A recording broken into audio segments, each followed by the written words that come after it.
sehat. Alhamdulillah sehat Bu ya. Jadi mohon maaf Bu ya mengganggu waktunya, dan juga terima kasih atas kesempatannya sehingga bisa mewawancara Ibu hari ini.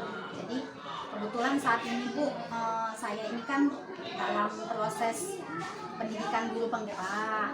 Saat ini sedang mempelajari modul 3.1, yaitu berkaitan dengan pengambilan keputusan berdasarkan nilai-nilai kebajikan sebagai seorang pemimpin. Jadi dalam modul ini juga saya ini ada tugas Bu untuk melakukan wawancara terkait pengalaman Ibu sebagai pimpinan ketika menemui kasus-kasus. Bisa nanti diceritakan Bu ya pengalamannya ya. Kita coba.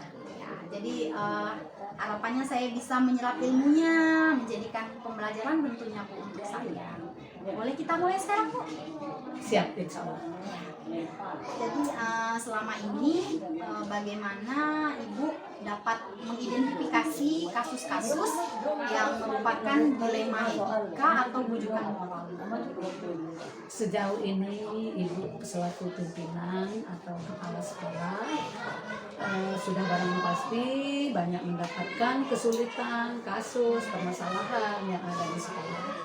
Dalam hal ini, saya selaku pimpinan atau selaku kepala sekolah perlu mengambil sikap dulu, terutama yaitu kita harus menentukan apakah kasus yang kita temui atau etika yang kita temui itu atau bujuk, apakah itu merujuk ke bujukan moral. Kita lihat dulu permasalahannya apa. Jadi sejauh kasus tersebut tidak mengambil keputusan pelanggaran hukum, bisa kita kategorikan dengan dilema etika. Tetapi bila ada dalam kasus tersebut sudah melanggar pelanggaran hukum, terpaksa kita kategorikan menjadi bujukan moral. Jadi diidentifikasi dulu Bu ya. Iya, betul. Kasusnya, permasalahannya apa? Permasalahannya apakah itu bujukan moral atau dilema Etika. Iya. Lanjut Bu ya. Iya, boleh, silakan. Untuk pertanyaan kedua Bu, selama ini bagaimana Ibu menjalankan pengambilan keputusan di sekolah, terutama untuk kasus-kasus di mana tentunya ada dua kepentingan yang sama-sama benar atau sama-sama mengandung nilai kebajikan. Dalam mengambil keputusan pada suatu kasus atau permasalahan yang mengandung dilema etika, sudah barang pasti kita harus mengupayakan yang terbaik untuk melakukan musyawarah terlebih dahulu. Bisa kita melibatkan perwakilan dari guru-guru, bisa juga kita melibatkan murid, bisa juga melibatkan orang tua pada siswa tersebut. Ya. Pada kasus yang dialami saat Iya, itu Bu iya, ya. pada kasus yang dialami saat itu. Jadi tentunya melakukan musyawarah, Iya, ya, betul. baik itu masalahnya entah itu berkaitan dengan guru, murid, atau bisa memanggil orang tua. Iya, Seperti itu. betul. Kemudian pertanyaan selanjutnya Bu ya, langkah atau prosedur seperti apa Bu yang biasa Ibu lakukan selama ini? Sebelum kita mengambil langkah pertama, sebelum kita mengambil keputusan dalam suatu permasalahan, sudah barang pasti kita harus mencari informasi dulu mengenai kasus atau permasalahan apa yang terjadi. Nah, jadi dalam mengambil informasi tersebut, sudah barang pasti kita harus melibatkan guru, melibatkan murid, melibatkan juga bisa juga melibatkan orang tua dalam mengambil langkah sebelum kita menentukan keputusan apa yang harus kita lakukan tentang dilema yang pada saat itu terjadi. Harus mencari informasi Iya, Bu ya, iya, agar betul. kejelasan dari kasus Kasus tersebut tersebut bisa dipahami. Ya. agar bisa mengambil keputusan yang tepat Iya, tentunya, Bu betul ya. ya. Kemudian Bu, hal-hal apa saja Bu yang selama ini Ibu anggap efektif dalam pengambilan keputusan pada kasus-kasus dilema etika? Hal yang paling efektif menurut Ibu selaku pimpinan atau selaku kepala sekolah, yang paling efektif itu adalah untuk mengambil keputusan suatu dilema atau permasalahan harus melakukan musyawarah terlebih dahulu, yang tidak akan lepas dalam hal mengambil keputusan itu untuk melibatkan beberapa orang guru, siswa, kembali lagi berkemungkinan wali murid akan kita libatkan dalam permusyawarah untuk mengambil keputusan, boleh. Ya, apalagi mungkin ada di sini staf-staf yang lain seperti penjaga sekolah, kan bisa diambil, bisa diajak bermusyawarah untuk mengambil keputusan. Mungkin itu langkah yang cukup efisien. Jadi yang paling efektif tadi menurut Ibu melakukan musyawarah. Ya. Jadi tidak langsung mengambil keputusan secara sepihak, tapi mendengarkan penjabaran dari warga sekolah tentunya. Iya, betul.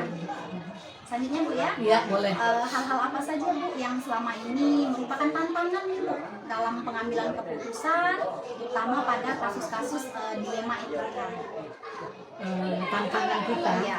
tantangan Ibu khususnya selaku pimpinan atau kepala sekolah, sudah barang pasti banyak tantangannya dalam mengambil keputusan.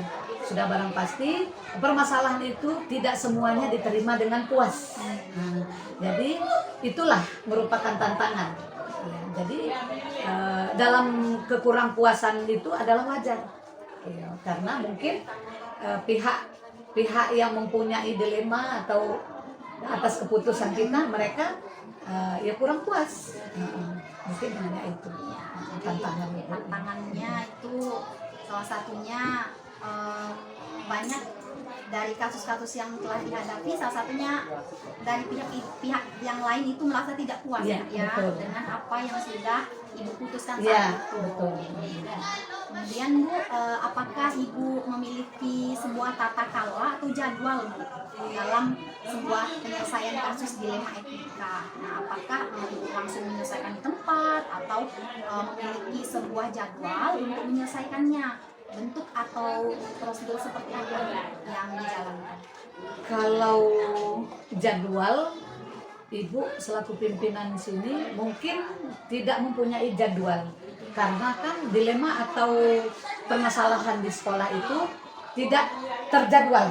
Nah, jadi bisa jadi kita tetap, Ibu selaku pimpinan tetap mengutamakan mencari informasi dulu sebelum mengambil keputusan. Jadi jangan sampai keputusan tersebut langsung diselesaikan tanpa adanya mengkaji atau mencari informasi apa sih permasalahan yang terjadi. Nah, jadi sebelum keputusan itu ditetapkan, kalaupun kebutuhan tersebut mendesak sifatnya, masih kita pertimbangkan apa sih yang perlu kita kaji sebelumnya. Yang pasti, sudah pasti, barang pasti itu kita harus mencari dulu informasi yang sebenarnya bagaimana. Kemudian mencari lagi beberapa mungkin definisi ya atas keputusan yang akan diambil. Kalaupun keputusan itu harus diambil secara mendadak atau mendesak, boleh ditetapkan. Kemudian kita tidak hanya sampai di situ, kita kaji ulang dengan waktu yang kita tetapkan. Mungkin permasalahan itu baru bisa diselesaikan pada saat kejadian, tetapi belum ada penekanan. Nah, untuk berikutnya mungkin kita janjikan 2 hari ke depan kita sebagai ibu, sebagai pimpinan, pastinya di atas kan masih ada ibu kepala bidang. Boleh kita konsultasikan berupa pertemuan atau bisa melalui audio ya. Jadi kita utarakan permasalahan, kemudian kita utarakan kebijakan atau keputusan yang kita ambil secara mendesak tersebut. Nah, jadi otomatis yang pimpinan di atas ibu masih bisa memberikan masukan. Apakah masukan ibu itu sudah yang terbaik atau masih butuh tambahan atau keputusan-keputusan yang lain, sehingga pihak yang membutuhkan merasa puas. Iya.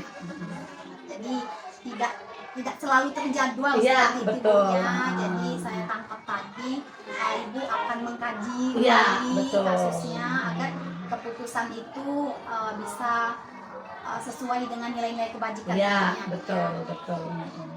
Pertanyaan selanjutnya, Bu, Iya, boleh.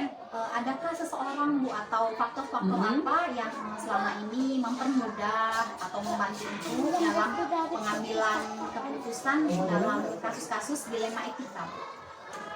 Sejauh ini yang mempermudah Ibu selaku pimpinan atau kepala sekolah untuk dalam mengambil keputusan atau kebijakan sudah barang pasti melibatkan beberapa orang guru, bahkan bisa seluruh dewan guru. Jadi tergantung dengan apa sih permasalahan yang harus kita selesaikan. Jadi tanpa adanya mereka, itulah yang mempermudah Ibu untuk bekerja, yaitu mengambil yang pastinya mendefinisikan dulu apa sih permasalahan yang terjadi, kemudian minta bantuan beberapa orang guru yang misalnya di permasalahan atau di etika, ya bisa kita ajak guru PABP, bisa kita ajak guru kelasnya yang punya siswanya yang punya permasalahan. Nah, kemudian kita musyawarahkan. Nah, itulah yang membuat Ibu selalu merasa nyaman, sehingga apapun keputusan yang kita ambil, Ibu ambil dalam memecahkan suatu permasalahan, selalu merasa dapat diselesaikan dengan baik. Jadi salah satu faktornya yaitu melibatkan semua warga Iya, sekolah, gitu betul. ya, sebenarnya gitu. Sehingga permasalahan yang ada itu terasa ringan tentunya, Iya, Bu, ya, betul. dapat dipecahkan secara bersama-sama. Iya, benar. Jadi ini pertanyaan terakhir kita, Bu, ya. Iya, boleh, silakan. Dari semua hal yang telah Ibu sampaikan tadi, pembelajaran apa nih, Bu, yang dapat Ibu ambil dari pengalaman Ibu mengambil keputusan, terutamanya di dilema ini? Baiklah, ini sebenarnya ini kegiatan ini berkesinambungan, ya. Bukan berarti kita harus selesai di situ, ya. Sudah barang pasti bukannya kita minta permasalahan, tetapi sudah barang pasti karena yang kita hadapi ini kan siswa masyarakat. Nah, jadi masyarakat dalam hal ini berarti kita termasuk wali murid itu adalah masyarakat. Jadi untuk mengambil keputusan itu yang harus dikaji lebih mendalam itu adalah pokok permasalahannya apa. Nah, itu yang terutama yang harus dikaji, pokok permasalahan yang terjadi itu apa. Kemudian kita musyawarahkan dengan melibatkan minimal beberapa orang guru, beberapa orang wali murid, kalaupun itu diperlukan. Kalau memang tidak bisa diselesaikan kajian masalah yang terjadi itu hanya dengan guru atau warga sekolah, terpaksa kita harus melibatkan komite sekolah. Bahkan bisa terjadi juga kita harus selalu berkoordinasi dengan yang berwenang, biar kita merasa di dalam mengambil keputusan kita dapat bertukar pikiran atau kita dapat minta pendapat apakah sudah betul, apakah sudah bijaksana keputusan yang saya ambil atas permasalahan yang ada. Demikian mungkin. Wah, terima kasih nih, Bu, ya. Wawancara hari ini sangat menarik menurut saya. Jadi saya semakin terbuka nih dan banyak pembelajaran yang bisa saya dapat. Dan terima kasih atas waktunya, Bu. Mohon maaf nih mengganggu. Ya, itu saja, Bu, ya. Mungkin Ibu ada kegiatan lain nih. Ya, terima kasih, Bu, ya. Assalamualaikum, Bu. Saya doakan semoga sukses. Amin. Terima kasih, Bu, ya. Ya. Assalamualaikum, Bu. Waalaikumsalam. Gimana kabarnya, Bu? Alhamdulillah, Bu, kabar baik. Alhamdulillah. Ya, Bu, bagaimana, Bu? Ya gini, Bu, mohon maaf ya, Bu, ya, Ya. mengganggu waktunya. Jadi saya ini kan kebetulan ikut pendidikan guru penggerak, Bu. Nah, di situ ada modul 3.1 berkaitan dengan pengambilan keputusan berdasarkan nilai-nilai kebajikan sebagai seorang pemimpin di sekolah. Nah, jadi saya bermaksud itu untuk melakukan wawancara karena ibu sebagai pimpinan yang ada di sekolah ini.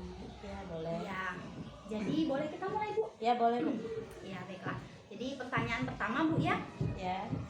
Selama ini bagaimana Ibu dapat mengidentifikasi kasus-kasus yang merupakan dilema etika atau bujukan moral?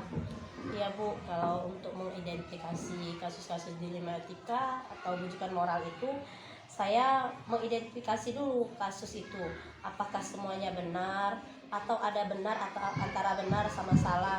Tapi jika semuanya benar Bu, maka saya akan menyimpulkan itu dilema etika. Dan bila diantara ada yang benar dan salah, maka itulah yang namanya bujukan moral. Seperti itu Bu. Oh, jadi Ibu diidentifikasi Iya. dulu ya, yang mana Terlebih dahulu itu, saya identifikasi ya. yang mana dilema etika dan juga yang mana Bujukan moral. Baiklah. Kemudian selama ini bagaimana Ibu menjalankan pengambilan keputusan di sekolah Ibu ini, terutama untuk kasus-kasus di mana dua kepentingan yang sama-sama benar atau sama-sama mengandung nilai kebajikan, Bu? Ya, kalau saya mengambil keputusan itu, saya lihat dulu keputusan yang memang bermanfaat dan bermanfaat untuk jangka panjang untuk sekolahan saya. Dan saya juga akan mengambil keputusan yang paling banyak disetujui oleh warga sekolah. Karena walaupun saya sebagai pimpinan, tapi setidaknya di sini warga sekolah juga terlibat. Ya, jadi yang intinya bagaimana mengambil keputusan yang banyak manfaatnya seperti Banyak itu, Bu, manfaat, ya. Ya. Kemudian Bu, langkah-langkah atau prosedur seperti apa Bu yang biasa Ibu lakukan selama ini? Ya, biasanya kalau di sekolahan kami itu kami melibatkan tim inti untuk melakukan musyawarah. Nanti setelah musyawarah kan dapat keputusan. Yang keputusan yang hasil dari musyawarah tadi, keputusan bersama tadi kami ambil, kemudian saya selaku pimpinan mengkaji ulang keputusan itu. Apakah memang bisa diterapkan atau bagaimana? Oh, jadi salah satunya itu melibatkan tim inti, Ya, tim Ibu, inti. ya, yang ada di sekolah Ibu, sehingga hasil dari keputusan itu bisa bernilai kebajikan tentunya, Ya, Bu, ya. benar-benar. Kemudian Bu, hal-hal apa saja Bu yang selama ini Ibu anggap efektif dalam pengambilan keputusan, terutama pada kasus-kasus dilema etika, Bu? Ya, kalau menurut saya ya, mengidentifikasi terlebih dahulu masalahnya. Bagaimana, apa sih masalah yang dihadapi. Kemudian jika masalah itu berhubungan dengan siswa, ya kami melibatkan guru, wali kelas, dan ada juga wakil kesiswaan. Dan juga kalau memang masalahnya sudah berat, kami libatkan orang tua murid. Dan mengenai masalah kinerja guru, maka saya akan langsung mengambil keputusan dengan melibatkan guru-guru lain, seperti itu. Jadi mengidentifikasi masalahnya apa, jika sudah masalahnya setelah mengetahui masalahnya baru melibatkan guru-guru yang Guru-guru lain yang lain. dan juga orang tua murid. ya. Iya. Kemudian Bu, hal apa saja Bu yang selama ini merupakan tantangan Bu Ya. dalam mengambil keputusan pada kasus-kasus dilema etika? Ya, tantangan yang biasa kami hadapi itu adalah pelaksanaan. Ya, karena belum tentu semua pihak itu bisa menerima keputusan yang saya ambil atau yang saya buat. Itu salah satu tantangannya. Ya, benar, karena tidak semua itu menerima Iya, ya, benar. apa yang sudah Ibu putuskan Buat atau tentunya. putuskan. Ya. Kemudian apakah Ibu memiliki sebuah tata kala atau jadwal tertentu dalam sebuah penyelesaian kasus dilema etika? Kemudian apakah Ibu langsung menyelesaikan di tempat atau memiliki sebuah jadwal Bu untuk menyelesaikannya? Bentuk atau prosedur seperti apa Bu yang Ibu jalankan? Itu tergantung dari bentuk kasus yang terjadi. Apakah memang ada jadwalnya, terjadwal atau tidak. Jadi untuk masalah yang yang sangat penting itu memang langsung kita selesaikan, langsung saya ambil keputusan karena memang sudah benar-benar yakin akan memiliki resiko kalau memang tidak diselesaikan. Dan beberapa kasus kalau dia ada jangka waktunya, sehingga saya melakukan kajian terlebih dahulu.